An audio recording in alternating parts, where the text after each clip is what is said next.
आगे मुझे मिलेगा।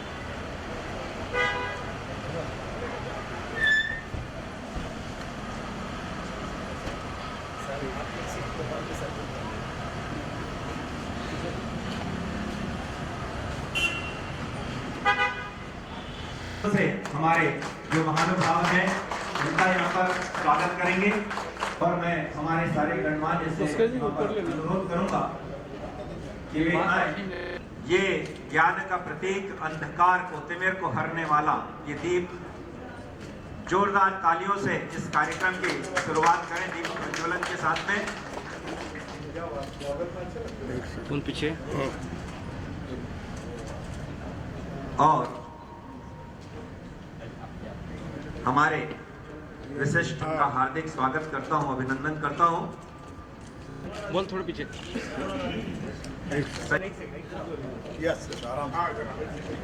श्रीमान जो प्रधान संपादक हैं नवभारत टाइम्स के,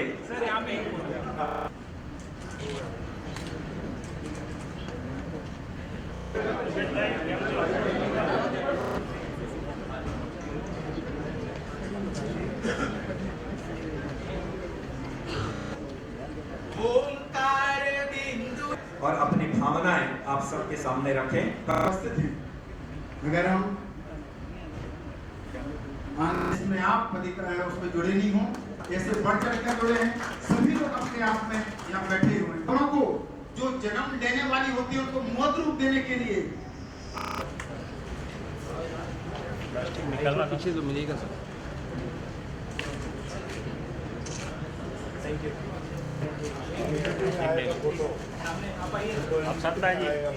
स्वागत के इस क्रम में हमारे बीच में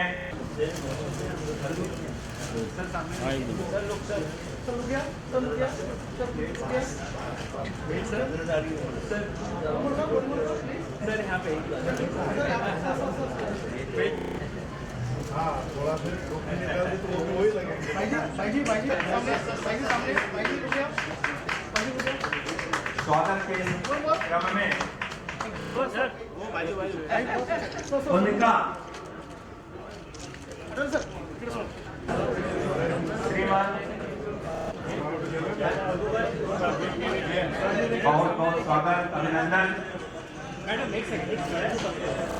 मंत्री सोशल उनके स्वागत के लिए उनसे निवेदन है थोड़ा सा साइड बनाए, पीछे हमारी ऑडियंस है। बहुत बहुत स्वागत, अभिनंदन है। आदरणीय देवेंद्र भैया जी का स्वागत आज जो करेंगे केंद्र में हमारे मंत्री श्रीमान रामदास जी आठवले साहब, उनके हाथों से। साहब सर एक बार ये ऐसा है, अब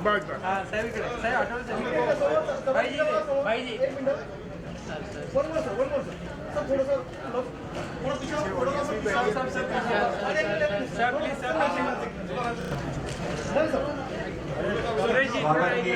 जी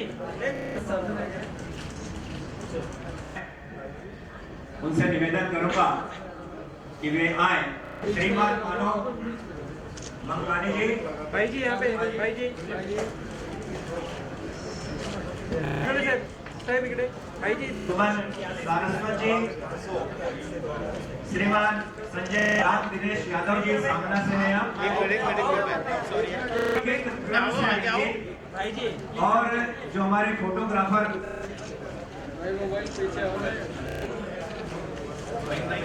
जी, श्रीमान जयेश जी शाह साहब, थैंक यू।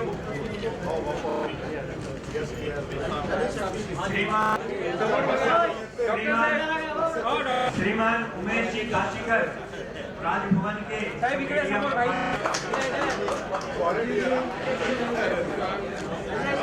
यहाँ सर यहाँ पे देखिए ट्रॉफी नहीं दिख रहा है। हाँ श्रीमान भाई जी यहाँ पे पूरे सम्मान के साथ में मैं यहाँ पर आमंत्रित करूंगा ज्योति जयसरा बंधुओं, भाई जी यहाँ पे भाई जी, हाँ भाई जी यहाँ पे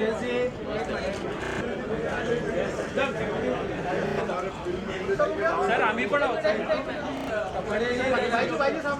एक मिनिट समोर ट्रॉफी घेताना समोर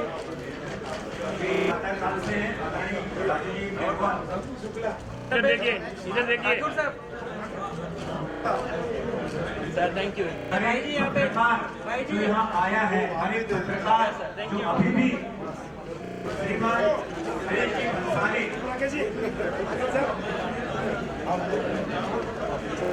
थैंक यू भाई जी यहाँ पे भाई जी ऐसे हमारे बीच में है हाँ बस बहुत ही सम्मानित नाम मंच पे आमंत्रित कर रहा हूँ मुख्यमंत्री जी को इधर देखिए इधर में एक जिम्मेदार मीडिया और राकेश जी भाई जी यहाँ पे भाई जी एक साइड से भाई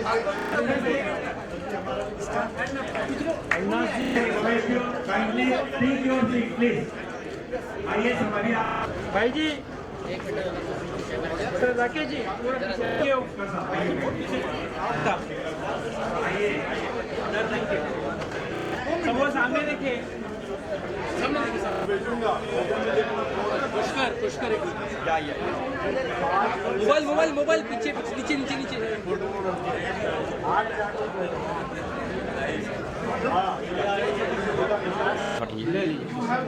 क्या मैं पीछे एक मिनट ये पकड़ो लाओ डन सर हो गया डन ना। हाँ, तो पत्रकारों के लिए हम यही अपेक्षा करते हैं कि भाई पत्रकार बहुत अच्छा लिखते हैं, न्यूज़ देते रहते हैं।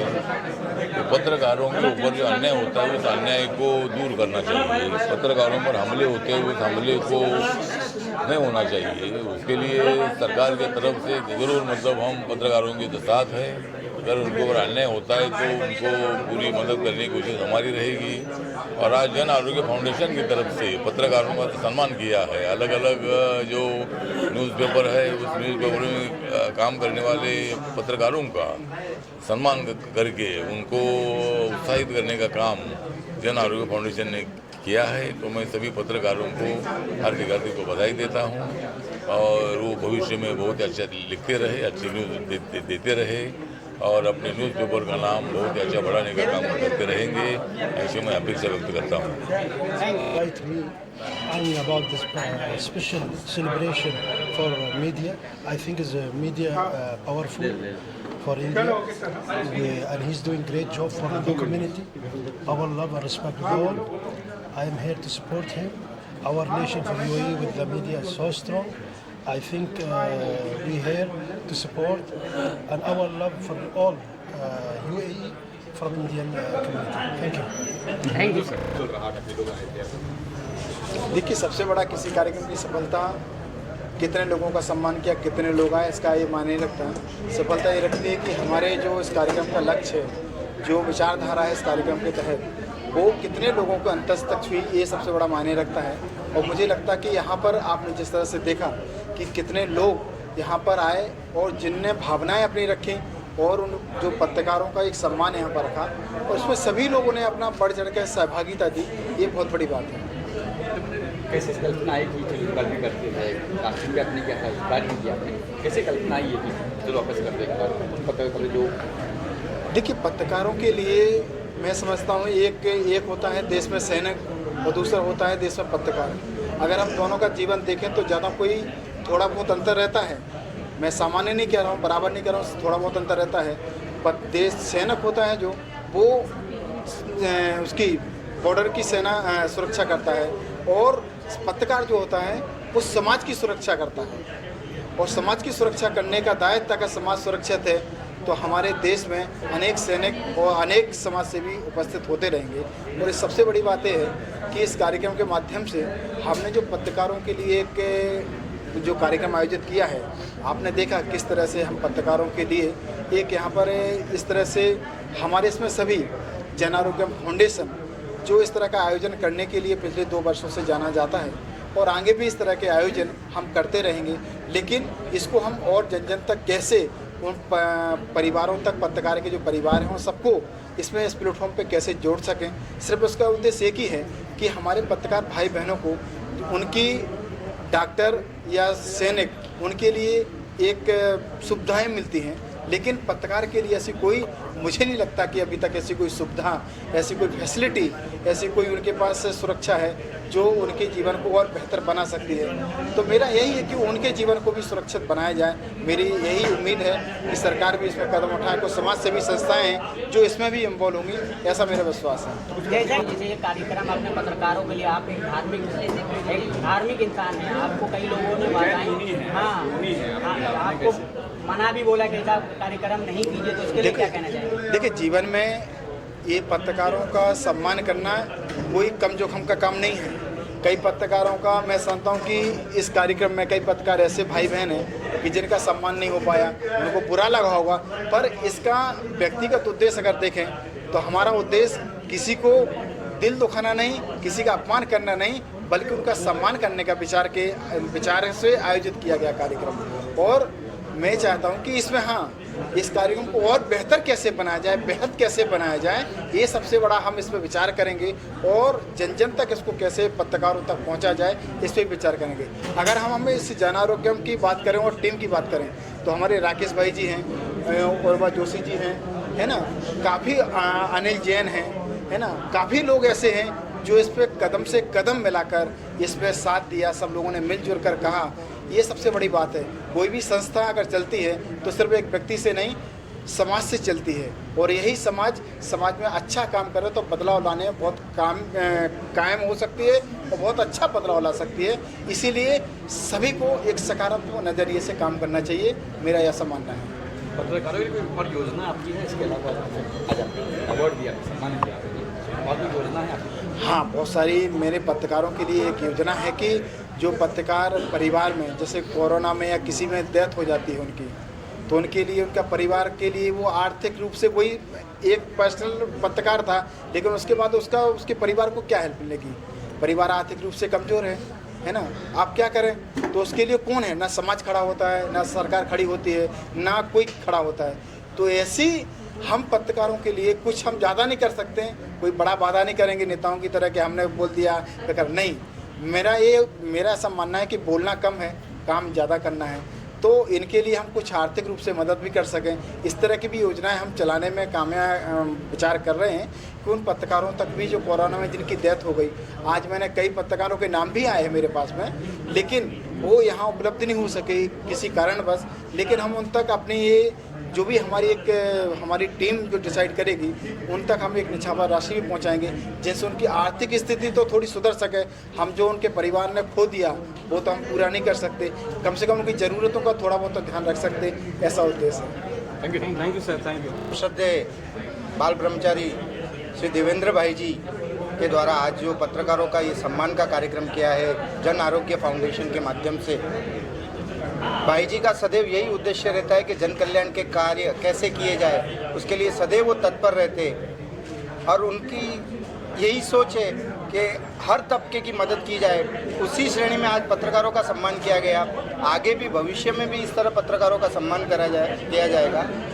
लोकतंत्र के एक चौथे स्तंभ पत्रकारिता के लिए भाई जी ने बहुत सोच समझ के ये कार्यक्रम रखा कि अगर पत्रकार निर्भय निडर होकर कार्य करता है तो उनका सम्मान होना उनका हक है। इस तरह की भावना लेकर आज भाई जी ने ये कार्यक्रम किया और सभी अच्छे पत्रकारों को, निडर पत्रकारों को आज सम्मानित किया। इसी तरह हम भविष्य में भी ये कार्यक्रम करते रहेंगे। आज ये हमारा दूसरा कार्यक्रम था, जन आरोग्य फाउंडेशन के माध्यम से दूसरी बार पत्रकारों का सम्मान किया गया है और भविष्य में भी इसी तरह से हम कार्यक्रम करते रहेंगे और लोकतंत्र की चौथे स्तंभ को मजबूत करने के लिए, उनके साथ कंधे से कंधा मिलाने के लिए जन आरोग्य फाउंडेशन खड़ा रहेगा। हमारे संस्थापक अध्यक्ष देवेंद्र भाई जी, उनके साथ हमारी पूरी टीम, महेंद्र भाई है, मैं हूँ और मेरे बहुत सारे उर्वा जोशी जी है, अनिल जैन जी है, हम लोग सब मिलकर आगे भी पत्रकार बंधुओं के लिए जो भी हमसे बन पड़ेगा वो कार्य हम करेंगे।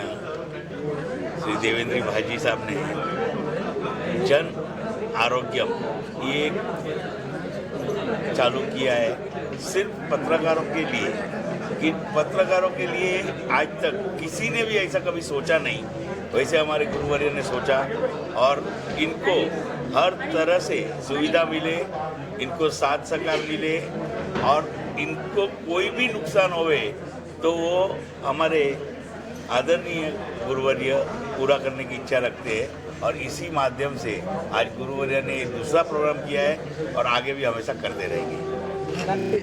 ये सामाजिक जो संस्था है जन आरोग्य, इसके साथ साथ में कई ऐसी संस्थाएं हैं, कई ऐसी कंपनियां हैं जो हमेशा से एक सहयोग के तौर पे हमेशा एक खड़ी होती हैं। और खड़े होने का तात्पर्य ये है कि जब कोई संस्था निस्वार्थ भाव से जब काम करती है तो कई लोगों तक ये आवाज़ पहुंचती है। और ऐसी ही एक कंपनी है, आप देख रहे हैं डिवाइन जी। डिवाइन का अर्थ जिस तरह नाम है उसका अर्थ भी वैसी गहन है। और डिवाइन के जो हमारे करण जी हैं, जो करण जी ने जिस तरह से पारस भाई हैं, इनकी पूरी टीम है, जिस तरह से इनने इतने कम समय में इस कंपनी को जो ऊंचाई दी है। और इनका उद्देश्य सिर्फ इतना है कि एक भारत में और भारत दुनिया में एक अवेयरनेस क्रिएट हो और जिनके माध्यम से इनने बहुत सारे ऐसे उसमें प्लेटफॉर्म खोल के रखे हैं जो अपने आप में बहुत बड़ी बात है। और ये हमेशा इनकी ये भावना है कि जन कल्याण में जो भी मुझसे योगदान बनता है मैं उसमें योगदान भी करूं, ऐसे हैं। तो हम चाहते हैं कि करण भाई इसमें कुछ कहें। करण सर क्या कहना चाहेंगे? डिवाइन चालू करने का हमारा एक ही उद्देश्य था कि जितने भी लोग हैं यहाँ पे पूरे देश में ग्लोबली हमारे इंडियन रिच कल्चर से जुड़े, जो हमारा रिच कल्चर है एस्ट्रोलॉजी, मेडिटेशन और आयुर्वेदा, इसके सामने इससे लोग जुड़े, इससे लोग सक्सेसफुल हो और इससे लोग अपनी ज़िंदगी में आगे बढ़े। तो ये उद्देश्य से हमने डिवाइन चालू किया था। और टचवुड आज हमारे पास 1000 से भी ज़्यादा एस्ट्रोलॉजर्स हैं, हीलर्स हैं, आयुर्वेदा एक्सपर्ट्स हैं और बहुत सारे लोग डिवाइन ऐप पे जुड़ रहे हैं और बहुत बहुत अच्छी अच्छी बातें ऐप के बारे में बता रहे हैं और कैसे उनकी ज़िंदगी बदल रही है ऐप पे आने के बाद, कैसे उनकी ज़िंदगी बदल रही है मेडिटेशन करने के बाद, ध्यान करने के बाद। ये एक अपने में एक बहुत बड़ी अचीवमेंट है कि हम हमारे ऐप के माध्यम से लोगों की ज़िंदगी चेंज कर पा रहे हैं, लोगों को एक अच्छी रास्ता दिखा पा रहे हैं, उनको सक्सेसफुल बना पा रहे हैं। तो मैं गुरुजी का धन्यवाद करता हूँ। गुरुजी से कैसे जुड़े आप? गुरुजी का आशीर्वाद हमारे साथ हमेशा रहा है और इसके लिए भी उनने काफ़ी अच्छा आशीर्वाद दिया था और उनके आशीर्वाद से ही आज ये ऐप सब आपके सामने है। तो thank you Guruji, thank you so much, धन्यवाद। बिल्कुल, पहली बात तो बहुत बहुत धन्यवाद भाई जी को, यहाँ पे बुलाया उन्होंने। बहुत अच्छा लगता है जब इतने सारे मर्दों में हम कुछ महिलाएं यहाँ पे हैं तो हम उनके बराबर ही है या उनसे आगे है, कम नहीं है उनसे। और सभी विजेताओं को कंग्रेचुलेशंस मेरी तरफ से। मेरा खुद का फाउंडेशन है साक्षरता फाउंडेशन, जो कि हम छोटे बच्चों को, अंडर प्रिविलेज बच्चों को पढ़ाते हैं, महिलाओं को सक्षम बनाने की कोशिश करते हैं, कुछ कुछ प्रोजेक्ट्स उनको देकर। और जो सोशल स्ट्राटा में जो फ्रंटलाइन वर्कर्स है, जो हमारे लिए दिन रात इतना काम करते रहते हैं, उनके लिए कोई किए हैं हम देखे नहीं अभी तक, तो उनके लिए कुछ प्रोग्राम्स रखते हैं, मेडिकल कैंप्स है। जैसे अभी रक्षाबंधन के दिन हमारे एनजीओ के लड़कियों को हम लेकर गए, उनको राखी बांधी पुलिस स्टेशन में जाके, बहुत खुश हो गए। तो ये खुशी बहुत मायने रखती है और भाई जी का बहुत सपोर्ट है, आशीर्वाद उनका है। मैं बहुत बहुत धन्यवाद करती हूँ उनका और यहाँ पे बुलाने के लिए भी बहुत धन्यवाद। Thank you so much.